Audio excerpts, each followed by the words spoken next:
আজকে দুপুরের মেনুটা একটু দেখে নিন। এই যে গরম গরম সাদা ভাত, তার সঙ্গে আছে এই যে মুসুরির ডাল, তার সঙ্গে আছে এই যে আলু ভর্তা, আর আছে এই যে চিংড়ি মাছ ভাপা,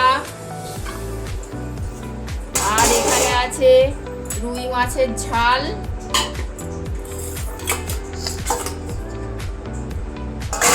আর এখানে আছে চিংড়ি মাছ দিয়ে পুঁই শাকের ঘন্ট, আর শশা লেবু তো আছেই।